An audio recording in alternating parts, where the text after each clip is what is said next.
Unnikrishna Pillai sir, നമസ്കാരം. Sir, ഇന്നത്തെ നമസ്തേ. ഒരു പത്രവാർത്ത വലിയ ശ്രദ്ധയാകർഷിക്കുന്നതാണ്. നമ്മുടെ മലയാള മനോരമ ഒരു വാക്ക് മലയാള ഭാഷയ്ക്ക് സംഭാവന ചെയ്തിരിക്കുകയാണ്. ഇത് ഈ 2024 കടന്നു പോവുകയാണ്. അപ്പോൾ കഴിഞ്ഞ ഒരു വർഷം കേരളത്തിൽ മലയാളികൾ, കേരളത്തിനകത്തും പുറത്തുമുള്ള മലയാളികൾ ഏറ്റവും കൂടുതൽ താല്പര്യപ്പെട്ട ഒരു വാക്ക് അത് ഏതാണ് എന്ന് കണ്ടെത്താൻ ഒരു സർവേ ഒക്കെ നടത്തി. ആ സർവേ നടത്തി അവർ തന്ത വൈബ് എന്ന് പറയുന്ന ഒരു വാക്ക് കണ്ടെത്തിയിരിക്കുകയാണ്. എന്താണ് സാർ അതിൻ്റെ വിശദാംശങ്ങൾ? അങ്ങേക്ക് അതൊന്ന് വിശദീകരിക്കാമോ? പുതുവത്സര പിറവിക്ക് മുന്നോടിയായിട്ട് മനോരമ പല സർവേകളും നടത്തിക്കൊണ്ടിട്ടുണ്ട്. പോയ വർഷത്തെ നല്ല പുസ്തകങ്ങൾ ഏതൊക്കെയാണ്, നല്ല സിനിമകൾ ഏതൊക്കെയാണ്, ഇത്തരം ധാരാളം സർവേകൾ കണ്ടിട്ടുണ്ട്. ആ പ്രതീക്ഷയോടെയാണ് ഇന്ന് പത്രം നോക്കുന്നത്. ഈ വാർത്ത കണ്ട് അക്ഷരാർത്ഥത്തിൽ ഞെട്ടിപ്പോയി. മലയാള ഭാഷയ്ക്ക് 2024 നൽകിയ സംഭാവന കണ്ടുപിടിക്കാൻ മലയാള മനോരമ ലക്ഷക്കണക്കിന് വായനക്കാർക്കിടയിൽ ഒരു സർവേ നടത്തി. ആ സർവേയിൽ നിന്ന് കിട്ടിയ ഫീഡ്ബാക്ക് പത്രാധിപ സമിതി പരിശോധിച്ചു. പത്രാധിപ സമിതി പരിശോധിച്ചതിനെ തുടർന്ന് കുറെ വാക്കുകൾ അവരെ എൻലിസ്റ്റ് ചെയ്ത് ലിസ്റ്റ് ഉണ്ടാക്കി.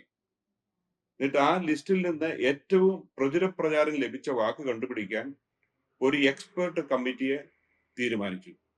ആ എക്സ്പേർട്ട് കമ്മിറ്റി കണ്ടുപിടിച്ച് 2024 മലയാളത്തിന് കേരളം സംഭാവന നൽകിയ പ്രചാരമേറിയ വാക്കാണ് തന്ത വൈബ്.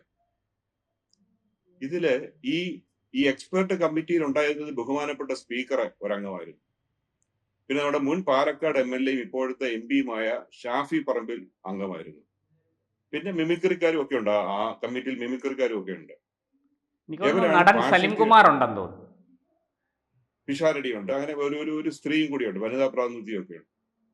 ഇവര് കണ്ടുപിടിച്ച വാക്കാണ് തന്തവൈബ്.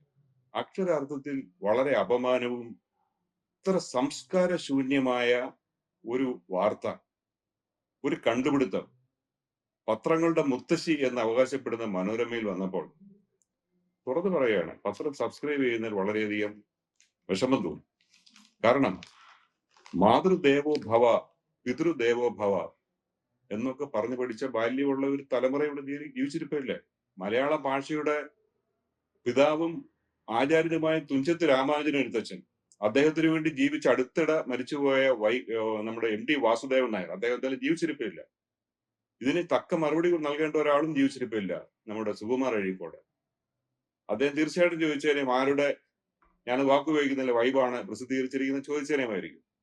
ഇത്ര സംസ്കാരശൂന്യമായ രീതിയിലേക്ക് നമ്മുടെ ഭാഷയും പത്രപ്രവർത്തനവും ഒക്കെ മാറുന്നതിലുള്ള ധാർമ്മിക വശം അങ്ങേയറ്റത്താണ് പ്രശാന്ത്. നമ്മള് പിതാവ് എന്നുള്ള വാക്ക് ഉപയോഗിക്കാറുണ്ട്. അതിനോട് ചേർന്ന് നമ്മളെ ചേർത്ത് ധാരാളം പിതൃപൂജ അല്ലെങ്കിൽ പിതൃ സംസ്കാരം, പിന്നീട് അതിന് ഭാഷാന്തരം വന്ന അച്ഛൻ, പപ്പ, ഡാഡി, ഇതൊക്കെ നമുക്ക് നമ്മൾ നിത്യോപയോഗത്തിലുണ്ട്. പക്ഷെ ഒരിക്കലും ഒരു സഭ്യതയുടെ മേഖലയിൽ ഉപയോഗിക്കാത്ത വാക്കാണ് തന്ത. അത് ചേർത്തൊരു മലയാള പദമുണ്ടായി എന്ന് മനോരമ. അതിന് കൊടുത്തിരിക്കുന്നത് 3 കോളം, ഒരു ഫുൾ പേജ് ന്യൂസാണ്. എനിക്ക് കിട്ടിയ പത്രത്തിന്റെ 6-ാം പേജിൽ 75% ഈ തന്ത വൈബിനെ കുറിച്ച് ആണ് വിവരിച്ചിരിക്കുന്നത്. അവർ പറയുന്നത്, ഇതിന്റെ അർത്ഥം ഞാൻ ആദ്യമായിട്ട് കേൾക്കുകയാണ് ഈ വാക്ക്. ഇതിൽ പറയുന്നത് പുതിയ നിലപാടുകളോട് വൈമുഖ്യം കാണിക്കുന്ന, വിമർശനം കാണിക്കുന്ന ആ ആറ്റിറ്റ്യൂഡിനെ വിളിക്കുന്ന പേരാണ് തന്ത വൈബ്. ആ വാർത്തയിൽ പറയുന്നത് തന്ത വൈബ് അല്ല, തള്ള വൈബും പ്രസിദ്ധമായി കൊണ്ടിരിക്കുകയാണെന്നാണ് പറയുന്നത്. തന്ത, തള്ള എന്നുള്ള വാക്ക് ഒരു സംസ്കാരത്തിന്റെ മേഖലയിൽ വരുന്നതാണെന്ന് പ്രശാന്തിന് തോന്നുന്നുണ്ടോ? ഈ രീതിയിലേക്ക് എങ്ങനെ ഭാഷ മാറുന്നു, ഈ രീതിയിലേക്ക് എങ്ങനെ പത്രപ്രവർത്തനം മാറുന്നു, ഈ രീതിയിലേക്ക് ഈ പുതുതലമുറയ്ക്ക് കൊടുത്തിരിക്കുന്ന സംഭാവനയാണ്. ഇന്ന് ഈ വാക്ക് കാണുന്ന ചെറുപ്പക്കാരൊക്കെ ഈ വാക്ക് പഠിച്ചു വെച്ചില്ലെങ്കിൽ അവർ സമൂഹത്തിൽ ഒറ്റപ്പെട്ടു പോവില്ലേ. നാളെ അവരും ഇത് യൂസ് ചെയ്തു തുടങ്ങും. ഇതൊരു തീർച്ചയായിട്ടും അധമമായ ഒരു പ്രവൃത്തിയാണ്. ഇതിൽ അങ്ങേയറ്റം പ്രതിഷേധം മലയാളികൾ പ്രകടിപ്പിക്കണം. ഇതിനെക്കുറിച്ച് ചർച്ച നടക്കണം. ഇതാണ് എനിക്ക് ഇതിനെക്കുറിച്ച് പറയാനുള്ളത്. തീർച്ചയായിട്ടും അങ്ങ് ഈ ഭാഷാ സംബന്ധമായ ഒരു അപജയത്തെയാണ് അങ്ങ് ചൂണ്ടിക്കാണിച്ചിരിക്കുന്നത്. പക്ഷേ ഞാൻ അങ്ങയോട് ചോദിക്കട്ടെ, ഈ പുതിയ തലമുറ ഓൺലൈൻ മീഡിയവും ഡിജിറ്റൽ മീഡിയവും അല്ലെങ്കിൽ നമ്മുടെ ഇപ്പോഴത്തെ ലേറ്റസ്റ്റ് ആയിട്ട് യൂട്യൂബ് ഉൾപ്പെടെയുള്ള സാധനങ്ങൾ അതാണ് അവരുടെ മാസ് കമ്മ്യൂണിക്കേഷൻ മീഡിയം. അങ്ങനൊരു ഇത് സ്വീകരിച്ചിരിക്കുന്ന ആ തലമുറ വലിയ അതിൻ്റെ അർത്ഥവ്യാപ്തിയൊന്നും അറിഞ്ഞിട്ടായിരിക്കില്ല. അവർ എടുത്ത് പ്രയോഗിക്കാൻ എളുപ്പമുള്ള ഒരു വാക്ക് കിട്ടി, അത് ഒരു മലയാള പദവും ഒരു ഇംഗ്ലീഷ് പദവും കൂടെ ചേർത്ത് അതിനെ ഉപയോഗിച്ചു. നമ്മൾ പൊതുവെ പറയാറുണ്ട്, ഈ തന്ത തള്ള എന്ന പദങ്ങൾ ഭാഷയിലുള്ളതാണ്, അത് ഭാഷയിലില്ലാത്തതല്ല. അതിനെ അങ്ങനെ കണ്ടാൽ പോരെ, അതിനെ മറ്റൊരു തരത്തിലൊരു നെഗറ്റീവായിട്ട് കാണേണ്ട കാര്യമുണ്ടോ? എന്താണ് അങ്ങയുടെ അഭിപ്രായം? എന്താണ്? പക്ഷെ അത് എനിക്ക് എന്റെ ബോധമണ്ഡലത്തില് അച്ഛനെ കുറിച്ച് പറയുമ്പോൾ തന്തയെന്ന് പറയാനോ, അമ്മയെ കുറിച്ച് വ്യവഹരിക്കുമ്പോൾ തള്ളയെന്ന് പറയാനോ അനുവദിക്കുന്ന ഒരു മാനസികാവസ്ഥ ഇല്ലാത്ത ആളാണ് ഞാൻ. അല്ലെങ്കിൽ എനിക്കിത് ധാരാളം പേരാണ് എന്റെ പരിചയത്തിലുള്ള ആരെങ്കിലും അമ്മയെ കുറിച്ച് റെഫർ ചെയ്യുമ്പോൾ തള്ള എന്ന് പറയുന്ന, അച്ഛനെ കുറിച്ച് പറയുമ്പോൾ തന്ത എന്ന് പറയുന്ന അവരെ എന്റെ പരിചയ വലയത്തിൽ എനിക്കില്ല.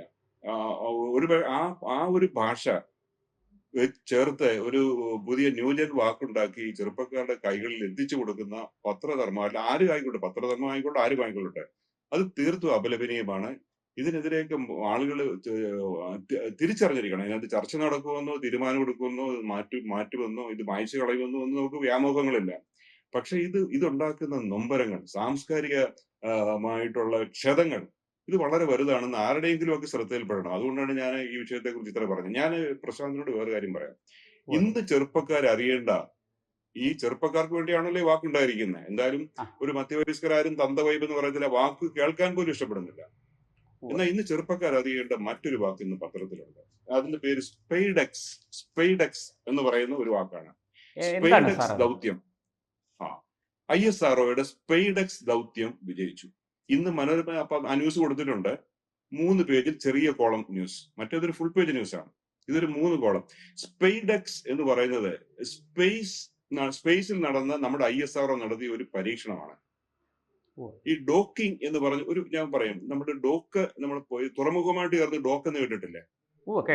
ഡോക്ക് ലേബർ എന്ന് കേട്ടിട്ടില്ല? അപ്പൊ ഈ തുറമുഖത്ത് വരുന്ന കപ്പലുകളും മറ്റു ജലയാനങ്ങളും തുറമുഖത്തിനോട് ചേർത്ത് ബന്ധിപ്പിക്കുന്ന ജലത്തിന്റെ ഭാഗത്തിനാണ് ഡോക്ക് എന്ന് വിളിക്കുന്നത്. അപ്പൊ ഡോക്കിംഗ് എന്ന് പറഞ്ഞു കഴിഞ്ഞാൽ അലഞ്ഞു തിരിഞ്ഞ്, അതായത് ഒരു വാഹനത്തിനെ അല്ലെങ്കിൽ ഒരു സാമഗ്രിയെ ഒരു പ്രദേശവുമായി ബന്ധിപ്പിക്കുക എന്നാണ് ഡോക്കിങ്ങിന്റെ അർത്ഥം. അപ്പൊ ഈ സ്പേസിൽ ഡോക്കിങ്ങിന്റെ അർത്ഥം നമ്മൾ സ്പേസിലേക്ക് വിക്ഷേപിക്കുന്ന ഉപഗ്രഹങ്ങൾ മറ്റുപഗ്രഹങ്ങളുമായി ബന്ധിപ്പിക്കുക. 2 ഉപഗ്രഹങ്ങൾ ഭ്രമണപഥത്തിലേക്ക് വിക്ഷേപിച്ചിട്ട് ഭൂമിയിലിരുന്ന് ഈ 2 ഉപഗ്രഹങ്ങളെ തമ്മിൽ ബന്ധിപ്പിക്കുക. അല്ലെങ്കിൽ ഭൗമ ഉപരിതലത്തിലുള്ള സ്പേസിലുള്ള സ്പേസ് സ്റ്റേഷനുകളുണ്ട്. സ്പേസ് സ്റ്റേഷനുകളുമായിട്ട് നമ്മൾ പിന്നീട് നിരന്തരം വിക്ഷേപിക്കുന്ന ഉപഗ്രഹങ്ങളെ ബന്ധിപ്പിക്കുക. ഇതിനെയാണ് ഡോക്കിംഗ് എന്ന് സ്പേസിൽ പറയുന്നത്. മനസ്സിലായില്ലേ?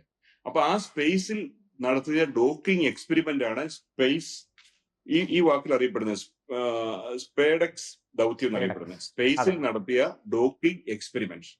മനസ്സിലായില്ലേ? സ്പേസിൽ നടത്തിയ ഡോക്കിംഗ് എക്സ്പെരിമെന്റ്. അത് 3 രാജ്യങ്ങൾക്ക് മാത്രമേ ഈ സാങ്കേതിക വിദ്യ അറിയുള്ളൂ: റഷ്യ, ചൈന, അമേരിക്ക. നമ്മൾ അതിലേക്ക് വന്നിരിക്കുകയാണ്. ഇതിന് നേതൃത്വം കൊടുത്ത ഒരു മലയാളിയാണ്.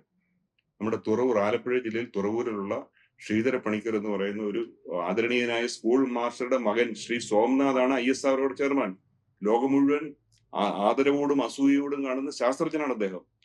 ഇതിനെക്കുറിച്ചായിരുന്നു കൂടുതൽ വ്യാഖ്യാനം. ഇതെന്താണ് ഈ എക്സ്പെരിമെന്റ്, എന്താണ് സ്പെയ്ഡെക്സ് എന്ന് പറഞ്ഞാൽ എന്താണ്, ഡോക്കിംഗ് എന്താണ്, ഈ ഉപഗ്രഹം എന്തിനാണ് വിക്ഷേപിച്ചത്? ഈ സ്പെയ്ഡെക്സിനകത്തിലെ 24 ഉപകരണങ്ങളുണ്ട്.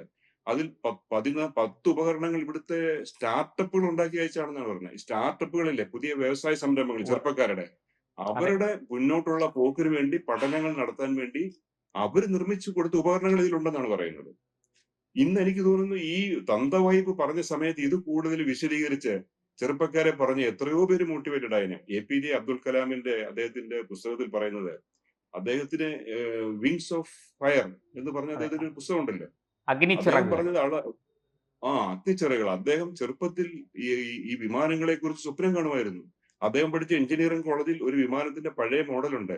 അതിന്റെ ചിറകുകളിൽ ചാരിയിരുന്ന് സ്വപ്നം കാണുമായിരുന്നു ഒരു വൈമാനികനാകുന്നതും ഇതിനെക്കുറിച്ച് കൂടുതൽ പഠിക്കുന്നതും. ഇങ്ങനൊരു വാർത്ത ഇന്ന് പ്രസിദ്ധീകരിച്ച് 1,00,000 പേര് വായിച്ചില്ല, അതിൽ 100 പേരെങ്കിലും ഇതിൽ നിന്ന് പ്രചോദിതരായിരുന്നെങ്കിൽ അതിന്റെ പ്രയോജനം എന്താകുമായിരുന്നു? ഈ തന്തവൈബ് പോലുള്ള സംസ്കാരശൂന്യമായ അധമമായ കാര്യങ്ങൾ പ്രചരിപ്പിക്കുമ്പോൾ ഈ ചെറുപ്പക്കാർക്ക് പ്രയോജനപ്പെടുന്ന ആളുകൾ, നാട്ടിലുള്ള എല്ലാവർക്കും പ്രയോജനപ്പെടും. നമ്മുടെ ഒരു ISROയുടെ ഒരു സ്പേസിലുണ്ടായ ദൗത്യത്തിന്റെ വിജയം എല്ലാവരിലും അഭിമാനം ഉണ്ടാക്കുന്ന കാര്യമല്ലേ. നമ്മുടെ ശാസ്ത്ര രംഗത്ത് എക്കണോമിയിൽ 5-ൽ നിന്ന് 3-ലേക്ക് സാമ്പത്തിക രംഗത്ത് നമ്മൾ കുതിച്ചുയർന്നുകൊണ്ടിരിക്കുന്നു. ശാസ്ത്ര രംഗത്ത് നമ്മൾ 4 രാജ്യങ്ങൾ ഒന്നായിട്ട് മാറുന്നു. ചന്ദ്രയാൻ 3 എന്ന് പറയുന്ന ദൗത്യത്തിലൂടെ നമ്മൾ ചന്ദ്രന്റെ ഉപരിതലത്തിൽ സോഫ്റ്റ് ലാൻഡിംഗ് നടത്തി. അതും ശ്രീ സോമനാഥന്റെ നേതൃത്വത്തിലാണ്. ഈ സോമനാഥനെ എത്ര മലയാളികൾ അറിയുമെന്ന് എനിക്ക് അറിഞ്ഞുകൂടാ, ഇല്ലേ? നമ്മൾ പറഞ്ഞു വരുമ്പോൾ ഗോവിന്ദച്ചാമി എന്ന് പറഞ്ഞു കഴിഞ്ഞാൽ ഒരു പക്ഷേ കേരളത്തിലെ മലയാളികളൊക്കെ അറിയും. നമ്മൾ ഈ ISRO ചെയർമാൻ ആരാണെന്ന് വെച്ചാൽ മലയാളിയാണെന്ന് വെച്ച് കഴിഞ്ഞാൽ എത്ര പേർക്ക് അറിയാവുന്ന കണ്ടറിയണം. ഇത് ഈ തീർച്ചയായും. മാധ്യമങ്ങൾ നടത്തുന്ന ഇത്തരം സംസ്കാരശൂന്യമെന്നോ വകതിരിവില്ലായ്മയെന്നോ അധമമെന്നോ ഒക്കെ നടത്തുന്ന ചില ഇടപെടലുകളെ കുറിച്ചുള്ള ധാർമ്മിക രോഷം കൊണ്ട് പറഞ്ഞാണ്. തീർച്ചയായിട്ടും അങ്ങ് വളരെ ശ്രദ്ധ വേണ്ടുന്ന, വളരെ ഗൗരവത്തോടെ മലയാളി സമീപിക്കേണ്ട ഒരു വിഷയത്തെയാണ് ചൂണ്ടിക്കാണിച്ചത്.